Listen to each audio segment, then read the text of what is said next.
Et combien Dieu utilise l'adversité pour nous purger de cela. Et comme l'apôtre Paul arrivait à dire, nous on était au point de la mort. Mais Dieu est intervenu. Pour simplement nous montrer que nos moyens ne sont pas suffisants.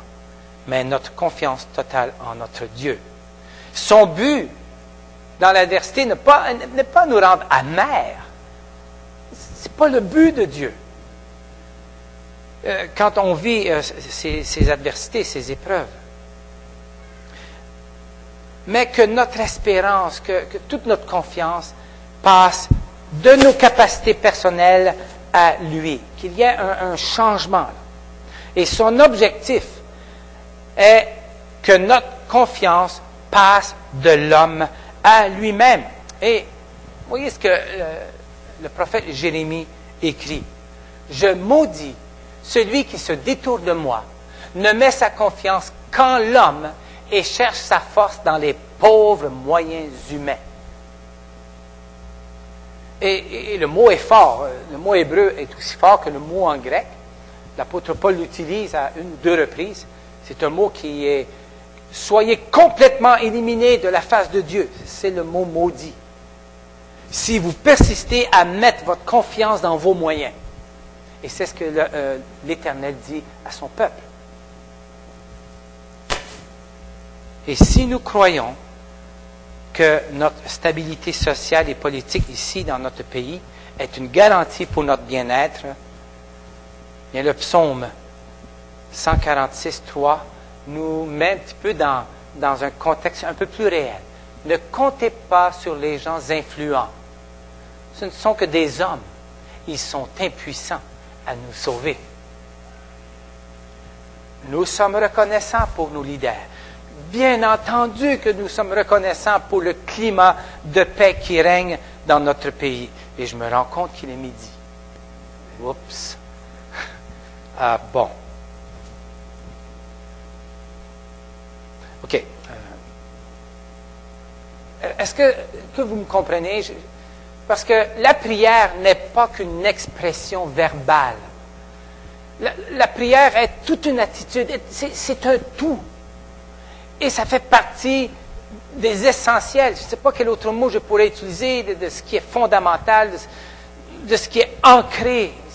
On ne peut pas enlever un poteau pour que le tout demeure stable, pour que le tout tienne. On ne peut pas.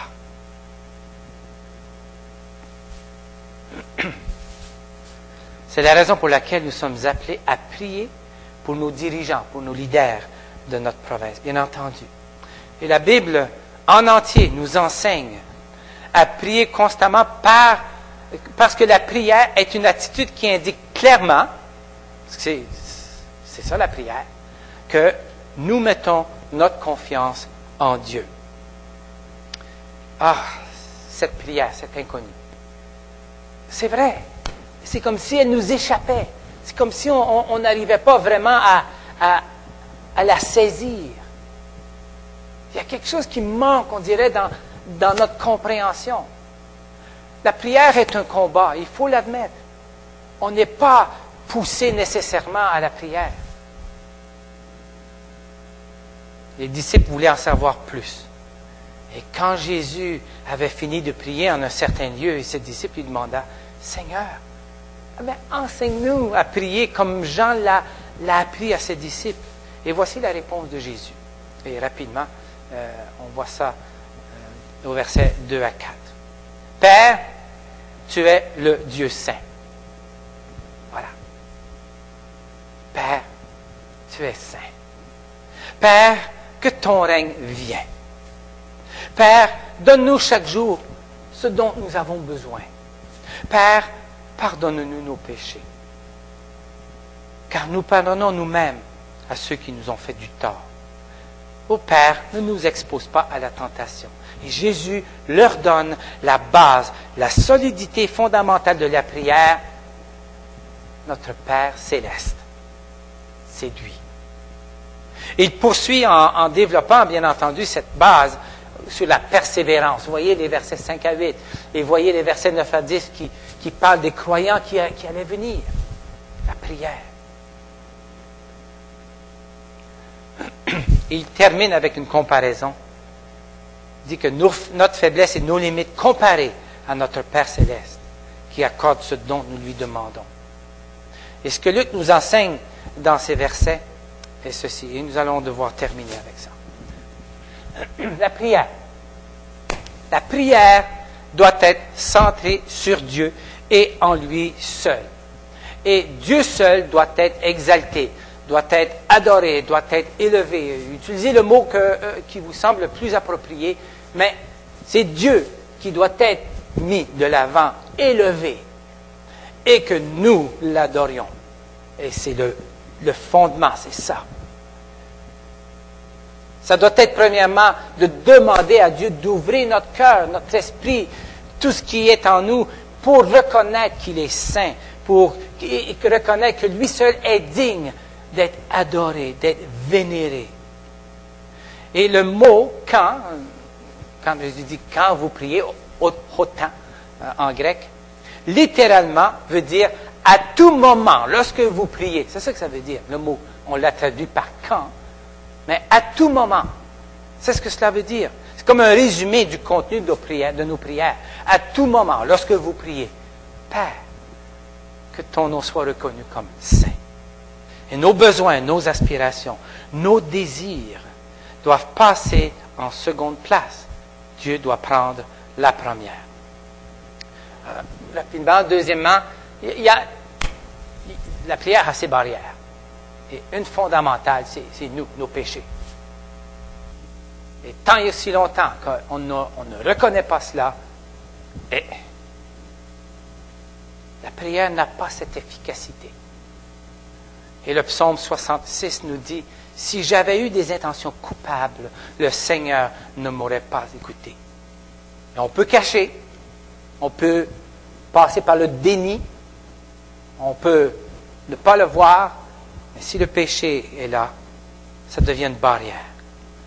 Si nous connections les versets 2 et le verset 4, nous pourrions dire, peu importe quand vous priez, dites, pardonne-nous nos péchés, etc. Et la prière doit nécessairement inclure que nous reconnaissons avoir péché, et sans fausse modestie, ni hypocrisie. Il faut que ça représente une réalité. Nous avons cette assurance, par contre, de la parole de Dieu, que si nous les admettons, le mot dans nos Bibles, si nous les confessons, si nous les admettons, il nous dit que Dieu est fidèle. Premièrement, il est fidèle parce qu'il va nous pardonner. Deuxièmement, il est juste parce qu'il va nous rendre purs à cause de son sacrifice. Verset 13 ne dit pas que ses disciples sont mauvais. Vous voyez dans Luc 11, il dit tout comme mauvais que vous êtes. Il ne dit pas vous êtes mauvais. Ce n'est pas ce qu'il dit, mais il utilise un langage comparatif. Mais ce qu'il veut dire, c'est qu'aussi longtemps que nous sommes ici, sur cette terre, le mal restera attaché à nous. Hébreux 12, 1 dit, débarrassons-nous donc de tout ce qui alourdit notre marche, en particulier du péché, qui s'attache si facilement à nous, et courons résolument dans la course qui nous est proposée. Et là, je vais devoir sauter un peu, beaucoup. La prière, aussi, ce qui nous est enseigné, c'est n'abandonnons pas. Je sais que quelquefois, là, la tentation vient de baisser les bras, de dire, mais ça ne sert plus à rien. C'est cette attitude ou ce sentiment, quelquefois, que nous avons que non. Mais n'abandonnons pas, parce que Dieu répond à la prière de ses enfants. Le but de cette parabole n'est pas de lâcher, bien entendu. Ne jamais nous décourager. Continuez à frapper. Continuez à frapper. Continuez à demander, sachant que Dieu, notre Père céleste, entend et répondra. Je sais que attendre n'est pas notre point le plus fort, les êtres humains, mais l'attente nous permet de mettre toute notre confiance à Dieu, l'adorer. Et pourquoi prier? Bien, voilà. N'abandonnons pas, soyons persévérants. Pourquoi prier? Ça Ça fait partie de nos essentiels. Je m'excuse. Parce que l'enseignement des Écritures est important. La communion est importante. Le partage du repas est important. Mais la prière en Église aussi. Elle fait partie de ces 4 piliers, 4 essentiels pour l'Église de Jésus-Christ. Et j'aimerais que nous nous laissions ce matin par ce texte qui nous dit ceci, et je vais le lire, et nous allons terminer. 1 Corinthiens 15, 58. Beaucoup d'entre nous le connaissons, mais je vais le lire, et nous allons nous quitter après cela. C'est pourquoi, mes chers frères, j'ajoute mes chères sœurs, soyez fermes, ne vous laissez pas ébranler, travaillez sans relâche pour le Seigneur, sachant que la peine que vous vous donnez au service du Seigneur n'est jamais inutile. Persévérons, ne lâchons pas. Et la prière fait partie de cela. Ne nous relâchons jamais, jamais. Prions. Seigneur, bien, on te demande de nous aider parce que nous nous rendons compte que c'est vrai que nous sommes plutôt portés à nous relâcher. Aide-nous à persévérer, aide-nous, Seigneur, à poursuivre. Aide-nous, Père, vraiment, nous attendre à toi, à voir nos yeux dans ta parole, à nous laisser enseigner par toi. Et que, Seigneur, nous puissions aussi, prier les uns pour les autres, Seigneur. Nous le demandons dans le nom de Christ. Amen.